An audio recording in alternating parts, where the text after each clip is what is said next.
Hello, welcome back to week 2.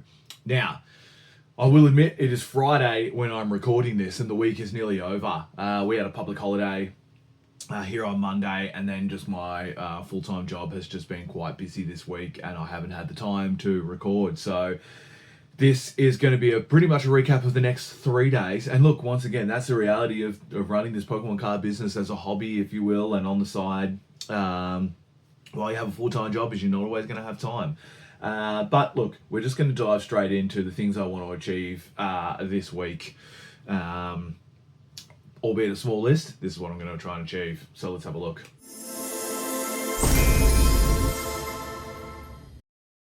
All right, so you can see their stock take. I need to do a stock take on what I have got. I've got singles and some slabs. I've got some sealed product. I just need to take stock of what I actually have, because you need to know in business what you actually have to sell. I need to list more on eBay because, like I said in the last video, all of those all of those singles are pretty much sold that I listed on eBay. So I've got a stack more that I need to list on eBay.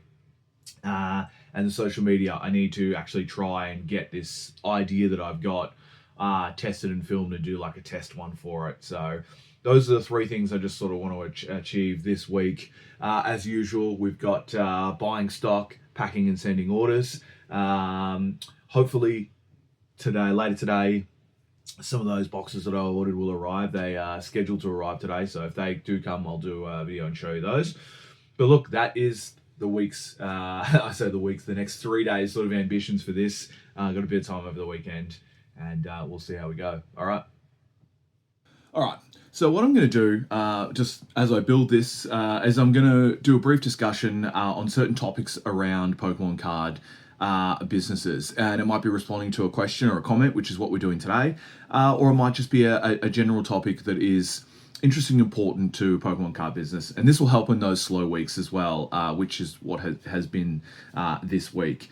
And today's topic comes off a question that I was asked, and that is around sort of how do I go about sourcing the product or knowing what to buy to move this forward, the buying strategy, which I've got a couple, and so I want to talk about those. And this is Australia based. I need to preface that this is based in Australia, but I imagine that these will work for all territories. So the first one that I'm going to talk about, the first one is Facebook. Now, this is probably where I would say most of my buying happens, is on Facebook. Now, there's 3 areas of that, and the first one is auctions. Now, obviously, natively, Facebook is not an auction site, but there are Facebook groups that are essentially auction groups. So, you can go in there and you can purchase, or you can also sell as well. For me, I'm mainly a purchaser there, just because of the way the rules work and for our auctions. And obviously auctioning, you can take a risk, you can lose on some product. But as a buyer, auctions are fantastic because you can win on product. You can get some product for lower than retail.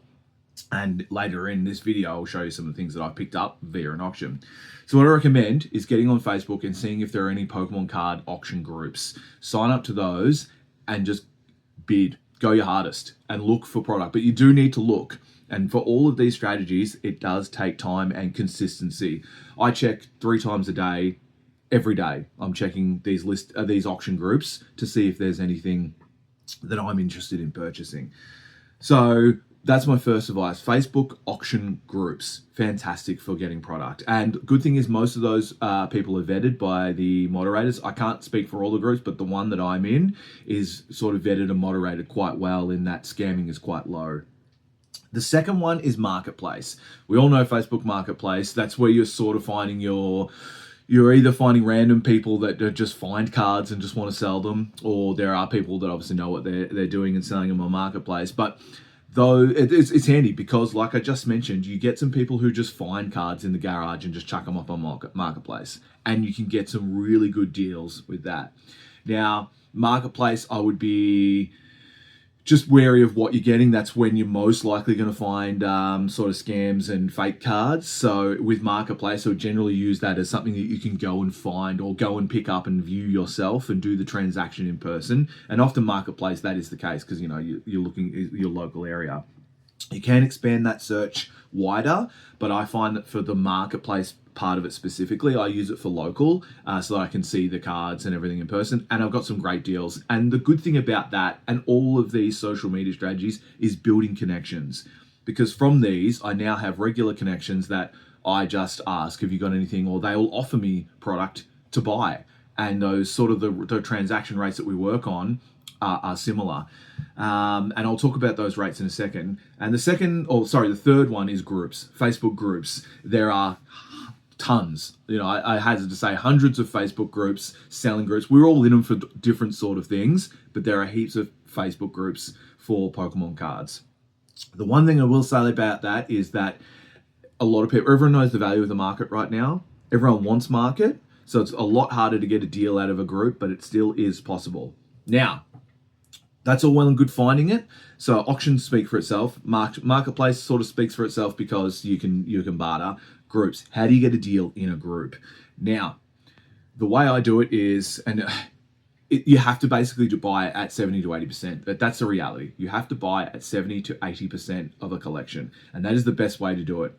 Singles, you're less likely to get a deal. But if you're buying collections, you're more likely to get a deal. I basically start mine at 70 to 80%. Now, the reason is because if you're selling on eBay predominantly, you're losing 10 to 11% regardless straight up. Then you're losing that set fee. Then you're generally losing postage. And at that point, if you're not buying at 70%, you're only got a margin of 3 to 5%. I was doing 80% for a long time, and I'll still do that for certain items, but try and buy at 70%. Now, I know a lot of people who will say, oh, well, you're ripping people off buying at 70%. They don't have to accept the deal. You can come to an agreement, but at the end of the day, if the person's willing to sell at 70%, that is on them as well. You're not ripping someone off if they're willing to sell at that percentage. And you have to resell. That's just the reality of it. You need to get a deal in order to get your margins. Everyone does it. You go to shows and stuff, they're all buying everything at that percentage, so don't feel bad. The worst they can say is no. Right, we've covered Facebook. The next one, and I haven't covered Instagram because it's very new to me. So once I get involved more in that, then I'll let you know. But the second one is eBay. Now, I say that because I sell on eBay, but yes, there are some deals to be made and had on eBay. Now, I haven't had the greatest luck with singles on eBay, but slabs have been good. Now, the way I do it and the way I recommend do it is you're looking for ending soonest and best offer. I found that has been the best way to get a deal. Ending soonest, because if it's getting towards the end of a sort of a listing time frame, obviously they want to sell it. They're more likely to be open to a deal or an offer towards the end of a auction or a listing. And you go to the best offer because you can just throw an offer. And I've been quite successful at finding cards and throwing an offer at that 70 to 80% mark and getting it back. And then you initiate that bargaining. And that's how I've found on some higher end singles that I've been able to purchase some cards with enough wiggle room to make a margin. Now, all of this, you need to be aware that sometimes you're going to lose on an item. You might buy a single and the price just tanks very quickly. You're going to have to just cop that. I think it happens more with the lower end singles. So if you buy a whole collection of $10 to $15 cards at 80%, they are so volatile that you might end up making $1 on a card. And look, sometimes that's okay if you're selling in bulk, but just be aware that singles are a volatile market. Now, the third buying platform was obviously stores. You can get some deals in a store, but obviously they're similar to you and to me. They want to make their bit, so you're not necessarily going to get a deal. But the good thing about stores, and something to think about, is having a bit of foresight of what to buy and hold that you can predict is going to go up in value in, say, 6 months' time. I don't look at the long term of like 12 months' time, because in business you want to be churning things across. But what can you see on a shelf that is in 6 months' time going to go up in value? So I'll give you an example. For me, it was 151 cards. We know 151 is hot. It's on a tear right now, and it's going out of rotation soon. So for me, when I went into some stores, I bought some 151 singles and I paid the current market, but I'm holding on to them knowing that probably these cards are going to go up in value. So have a bit of foresight to what is going to go up in value in 6 months' time that you're happy to hold. For me, it was lower end cards. They're about $20 each, and I bought a few $20 151 singles that are going up in value. So that's something to consider as well. Look at sets that are going out of rotation. Look at popular sets and look at some of those lower end cards and think, are they going to go up in value in 6 months' time because they're out of rotation, out of print? That is another strategy that you can use to cover stores for for buying product. So look, I hope that gives you a bit of an insight into my buying strategy. Obviously, there are others out there. I think it was mentioned about the grading plate. That's something that here in Australia, it's not viable for us because we don't have any of the reputable grading companies in Australia. And for us to send a PSA, it's about 50 to 60 Australian dollars. And I haven't even seen, how you would even do ACE. So for us in Australia, the grading play is expensive and it's a long, long turnaround. So for me, I'm not pursuing that right now. My strategies are sort of, like I said, the Facebook and eBay and sourcing product that way. Now, I just do want to say, I'm not a sealed sort of seller in terms of anything that's modern. I don't like to buy, the latest sets and just flip them straight away. We all know what that's all about. We all know that people are doing that in the market. That's not for me personally.